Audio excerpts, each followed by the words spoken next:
இன்னைக்கு காலையில் ஒரு 8:30 மணி அளவில் இங்கே பட்டாசு பயங்கரமாக வெடிச்சிச்சு. கொஞ்சம் நஞ்சம் கிடையாது, ஒரு 5 தடவை வெடிச்சிச்சு.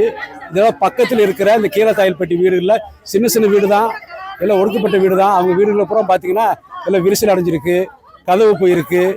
இன்னொரு என்னன்னா, இந்த ஊரை சுற்றி தாயல்பட்டி சிவகாசி சுற்றி இப்போ அப்புறம் பட்டாசு கடை தான் நிறையா இருக்குது.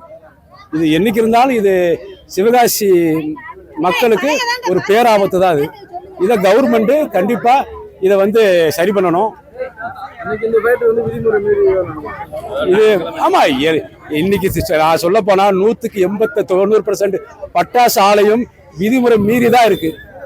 எல்லா பட்டாசு ஆலையிலையும் பாத்தீங்கன்னா இன்னைக்கு கான்ட்ராக்ட் முறையில கொடுத்து மக்களை பூரா கொண்டுட்டு இருக்காங்க. இன்னைக்கு கொலை பண்றாங்க. உண்மைதான். இவங்க சாதாரண மக்கள். இவங்கெல்லாம் இங்க வேலை பார்க்கக்கூடிய பட்டாசு ஆலையில் இருக்கக்கூடிய இந்த தொழிலாளர்கள் வந்து சாதாரண ஆளுங்க, படிப்பு அறிவு இல்லாத ஆளுங்க இவங்களெல்லாம் இன்னைக்கு கொண்டுட்டு இருக்காங்க. உண்மையை சொல்லப்படாதுதான். போன வாரம் கூட நடந்துச்சு, இப்போ நடக்குன்னு நாளைக்கு நடக்க போகுது.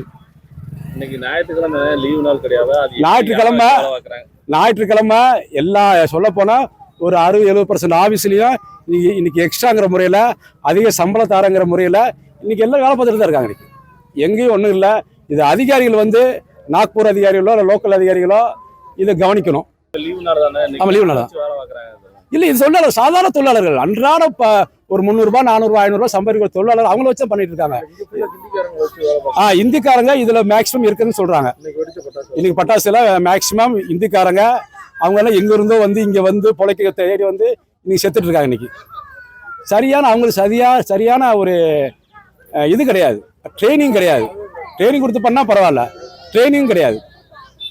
அவங்களுக்கு வந்து சம்பளம் கம்மியா கொடுத்து வேலை பார்க்குறாங்களா இல்லை எப்படி அவங்களும் சம்பளம் கம்மியாக கொடுத்து வேலை பார்ப்பாங்க. அவங்க பூரா மற்ற ஆளுக்கு 400-500 ரூபானா அவங்களுக்கு 200-250 ரூபா தான். அன்னைக்கு என்ன நடந்துச்சுக்கா? என்ன சார், 3 அடி அடிச்சு சார். ஒரு அடி அடிக்கவுமே சுவர் விட்டுருச்சு. எங்களுக்கு சுவர் வந்து கீழே விழுந்துருச்சு. கட்டில் நாங்கள் வீட்டுக்குள்ள உட்காந்துருந்தோம். கல் வந்து எங்க மேல கீழே விழுந்துருச்சு. எங்களுக்கு இப்போ 2வது அடி அடிக்கணும். நாங்கள் எல்லாருமே வீட்டை பூட்டிட்டு எல்லாருமே வெளியே வந்துட்டோம். எங்களுக்கு வந்து இப்போ வந்து எங்களுக்கு என்னன்னா, இந்த பட்டாசு கடை எங்களுக்கு எல்லாத்தையும் எடுத்து ஆகணும். எங்களுக்கு இந்த காலனிக்கு வந்து எங்களுக்கு உயிருக்கு உத்தரவு கொடுக்கணும் கவர்மெண்ட்ல இருந்து எங்களுக்கு.